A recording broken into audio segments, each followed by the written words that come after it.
Hello guys, welcome to my old friends. In this video lecture we are talking about that exocytosis. Okay, so various types of exocytosis are mediated by that various types of transporter mechanism. Okay, so first one is that clathrin coated transport, kaolin mediated transport, and various other types. Okay, but one thing is important is what receptor. Okay, so अगर हमारा ligand को एक जगह से दूसरी जगह पर यानी कि एक्स्ट्रा सेलुलर सरफेस से अगर उसको साइटोसोल में आना है या फिर साइटोसोल से एक्स्ट्रा सेलुलर सरफेस पर जाना है तो उसके लिए उसको कोई एक रिसेप्टर की ज़रूरत होगी. ओके, तो this receptor which is very very important for that all types of processes. So first of all we are think on that the fate of receptors. Okay, so first of all we are taking the three types of receptors in our body.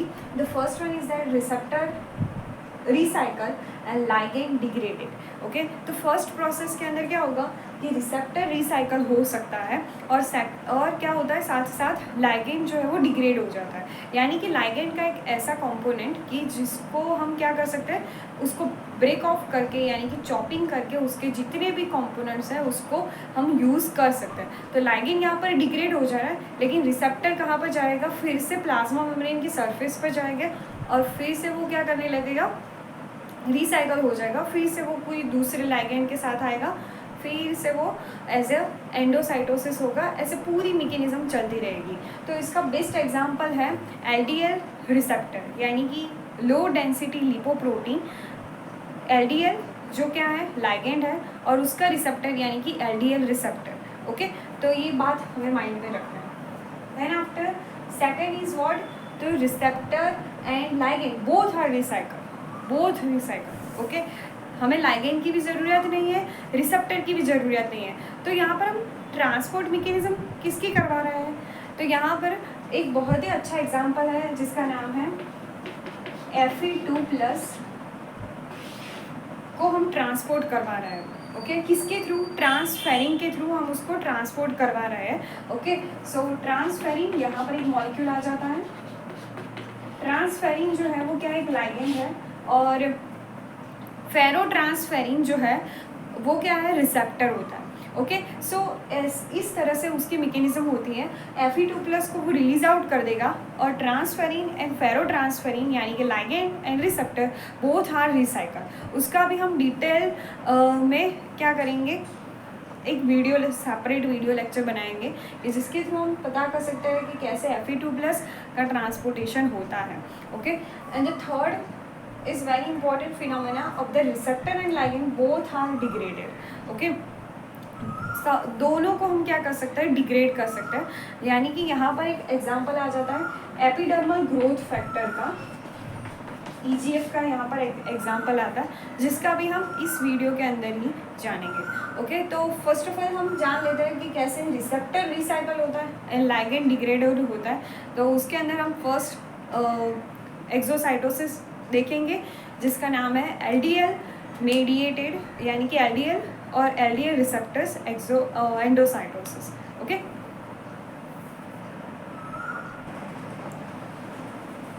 so here we can see that the one endosomal pathway which is transfer the one important compound which is called the LDL. okay, so LDL is what, तो LDL is a low density lipoprotein जो बहुत ही ज़्यादा क्या होता है, ख़तरनाक होता है. तो उसको चॉप आउट करना बहुत ही ज़्यादा आवश्यक हो जाता है.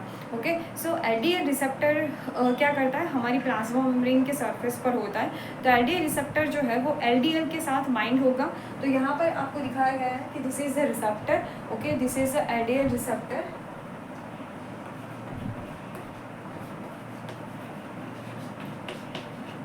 नाउ एलडीएल रिसेप्टर जैसे ही कोई लाइगेंड को देखेगा तो उस लाइगेंड के साथ एलडीएल के लाइगेंड को देखेगा तुरंत ही उसके साथ बाइंड हो जाएगा. देन आफ्टर वन यहाँ पर एक AP2 क्लेथरिन कोटेड वेसिकल यहाँ पर एक फॉर्म होगा और एक क्लेथरिन कोटेड वेसिकल अब नाउ ये कहाँ पर जा रहा है, साइटोसोल के अंदर जा रहा है. ओके, ये पूरी मैकेनिज्म कहाँ पर हो रही है, साइटोसोल के अंदर यानी कि इंट्रासेलुलर साइटोसोल के अंदर. ओके, सो यहाँ पर देख सकते हैं हम क्लेथरिन कोटेड वेसिकल आ चुका है कि जिसके साथ क्या है, रिसेप्टर भी है और क्या है, लाइगेंड भी है।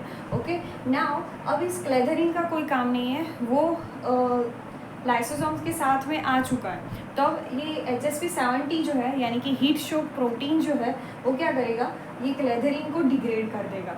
ओके, अब क्लेथरीन डिग्रेड हो चुका है तो सिर्फ और सिर्फ क्या बाकी रहेगा, ये रिसेप्टर और लाइगेंड का वेसिकल। ये एक वेसिकल फॉर्म हो चुका है जिसको हम बोलते हैं एंडोसोमल वेसिकल। क्या बोलते हैं उसको, एंडोसोमल वेसिकल। नाउ ये एंडोसोमल जो वेसिकल है उसकी को कुछ पीएच होती है, तो वो कुछ पीएच के हिसाब से वो जब लेट एंडोसोम में कन्वर्ट होगा तो लेट एंडोसोम के अंदर वो पीएच जो है वो एसिडिक हो जाती है। तो एसिडिक पीएच पर क्या होगा, ये रिसेप्टर का लाइगेंड के साथ जो कॉन्फर्मेशन था, उसकी जो बाइंडिंग एफिनिटी थी वो क्या हो जाएगी, कम हो जाएगी। तो कम होने से क्या होगा कि ये रिसेप्टर और लाइगेंड दोनों अलग हो जाएंगे, वही हम चाहते थे।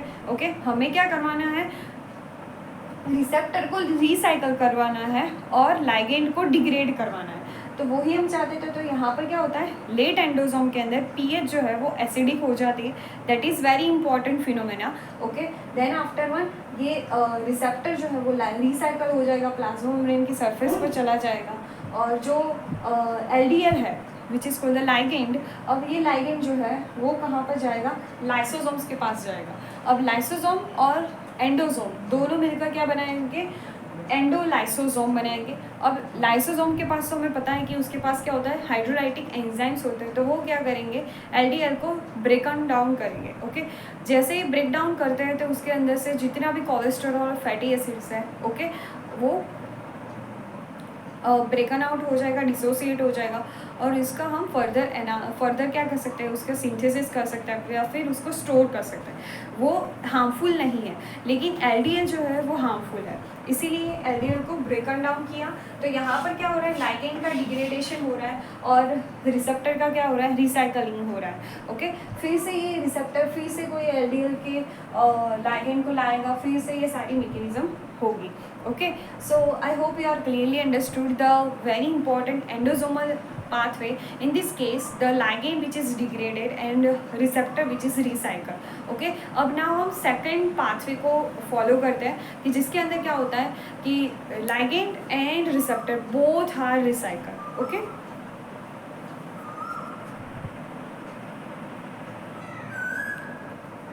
सो यहाँ पर हम दूसरा एक सेकंड पाथवे को फॉलो आउट कर रहे हैं कि जिसके अंदर क्या हो रहा है कि Fe2+ का ट्रांसपोर्टेशन हो रहा है by the help of transferrin molecule. Okay, तो यहाँ पर एक ट्रांसफेरिन जो है वो क्या है, एक लाइगेंड है।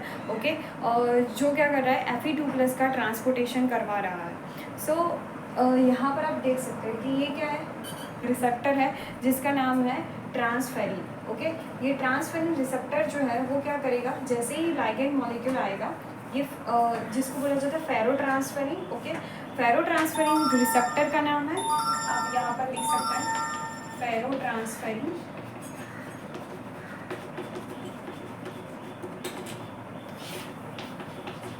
वो क्या है,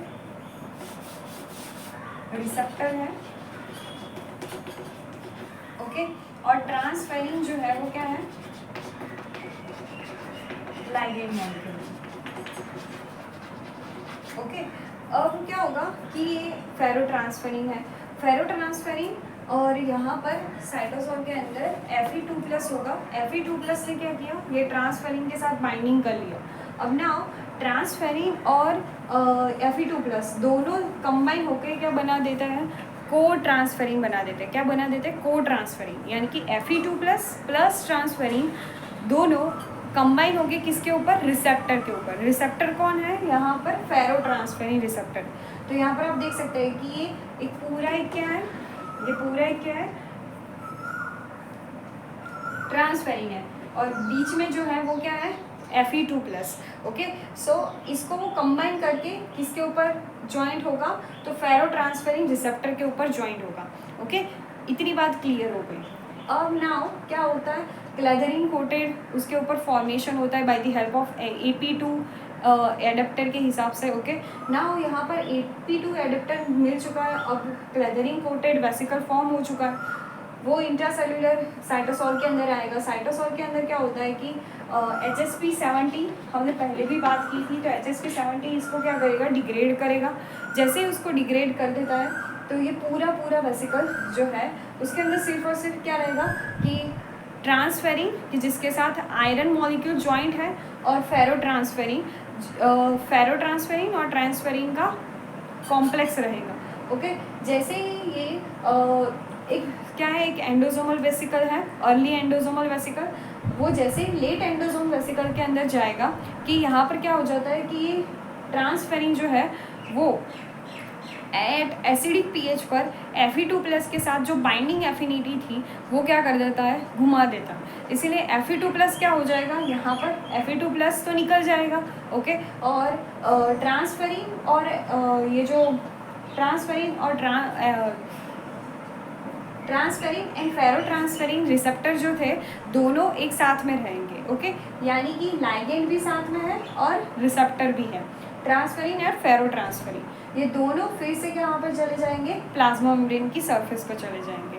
ओके, तो यहाँ पर हमें एक बात याद रखनी है कि at acidic pH transferrin which loses the binding affinity with that Fe2+ and then after one receptor and ligand both are recycled into the plasma membrane surface. In this case, the extracellular surface which containing some of that basic pH, okay, in this basic pH this transferring molecule which is dissociate with that of ferrotransferrin. Okay, तो वो भी क्या हो जाएगा, alkaline pH पर transferrin और फेरोट्रांसफेरिन दोनों क्या हो जाएंगे, अलग हो जाएंगे।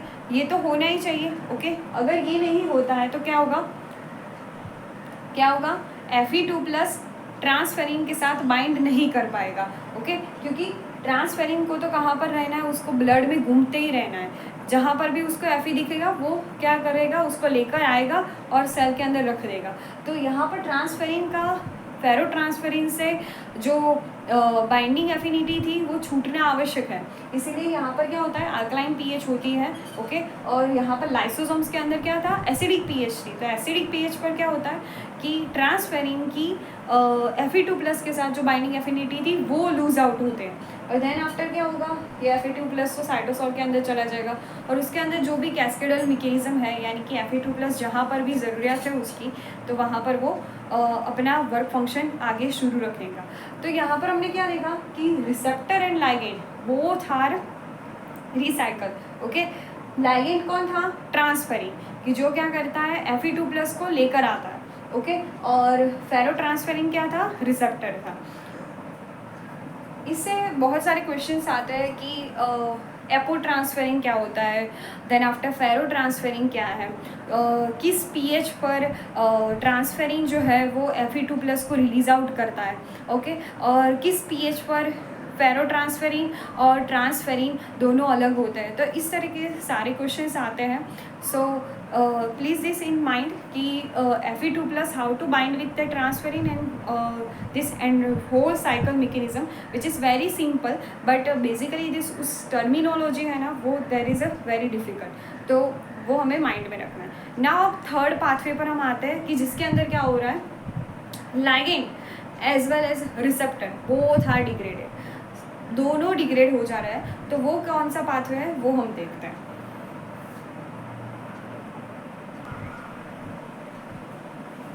सब थर्ड पाथवे पर फॉलो आउट करता है ये, जिसके अंदर हम बात करने वाले हैं EGF के बारे में। ओके, सो यहाँ पर क्या होता है कि EGF जो है यानी कि एपिडर्मल ग्रोथ फैक्टर है, तो वो क्या करेगा, यहाँ पर एपिडर्मल ग्रोथ फैक्टर रिसेप्टर के साथ बाइंड होगा। ओके, और EGF का हमें पता है कि EGF जो है ना बहुत सारे सिग्नलिंग पाथवे में एज अ सिग्नलिंग मॉलिक्यूल के रूप में होता है। ओके, तो वो क्या करेगा, मान लीजिए मैं बात कर रही हूँ जी प्रोटीन कपल रिसेप्टर यानी कि GPCR की मैं बात कर रही हूँ, तो EGF क्या करेगा, GPCR के रिसेप्टर के साथ बाइंड होगा। ओके, और उसके बाद वो पूरा एक कैस्केडल मैकेनिज्म होता है, हमें पता है कि वो ग्रोथ करवाता है या फिर सेल का डिवीज़न करवाता है, तो उस टाइप के वो प्रोसेसेस करता है। तो यहाँ पर क्या होता है कि बेसिकली हमने फर्स्ट के अंदर देखा था ना एलडीएल के अंदर, तो वैसे ही EGF आएगा, EGF रिसेप्टर के साथ बाइंड होगा। यहाँ पर मैं लिखती जाती हूँ और एक्सप्लेन भी करती जाती हूँ, तो बेसिकली आपको फाइंड आउट हो कि हमने पहले जो देखा था वैसे ही LDL के जैसा ही EGF के अंदर होता है। तो यहाँ पर देखो आप EGF यानी कि epidermal growth factor, now it's bind with that receptor. Okay, तो यहाँ पर एक रिसेप्टर है, उसके साथ ये बाइंड हो चुका है जिसका नाम है EGF रिसेप्टर। क्या नाम है इसका? EGF receptor. उसके साथ बाइंड होगा। जैसे ये बाइंड होता है तो क्या हो जाएगा, यहाँ से हमें पता है कि क्लैदरिंग कोटेड वेसिकल जो AP2 एडेप्टर प्रोटीन है वो क्या करेगा, एक क्लैदरिंग कोट बना देगा उसके सराउंडिंग के एरिया के अंदर। उसके बाद हमें पता है कि HSP आएगा, HSP क्या करेगा, उसको डिग्रेड करेगा और फिर से वो क्या हो जाएगा, ये एपिडर्मल ग्रोथ फैक्टर और receptor both are found in the cytosome. तो यहाँ पर जैसे ही लाइसोसोम बनेगा ना, ये अर्ली एंडोसोम है, उसके बाद क्या बनेगा, लेट एंडोसोम बनेगा। लेट एंडोसोम्स के बाद क्या बनता है, तो लाइसोसोम्स के अंदर जाता है, एंडोलाइसोसोम बनता है। ओके, और एंडोलाइसोसोम से क्या होगा कि रिसेप्टर भी डिग्रेड हो जाएगा और ये जो ग्रोथ फैक्टर था वो भी क्या हो जाएगा, डिग्रेड हो जाएगा। ओके, तो ये पूरी मैकेनिज्म चलती है। ये बहुत ही ज़्यादा सिंपल पाथवे है, लेकिन आपको अगर एग्जाम्पल के रूप में पूछे कि कौन से सिग्नलिंग पाथ, कौन से फैक्टर के अंदर या फिर कौन सा ऐसा रिसेप्टर है कि वो खुद भी डिग्रेड हो जाता है और लाइगेंड को भी डिग्रेड कर देता है, तो वो एक ही पाथवे है, एपिडर्मल ग्रोथ फैक्टर और एपिडर्मल ग्रोथ फैक्टर रिसेप्टर का। Okay, I hope you are clearly understood the whole three phenomena. The first one is that जिसके अंदर क्या होता था, लाइगेंड जो है वो क्या होता था, डिग्रेड होता था, रिसेप्टर रिसाइकल होता था।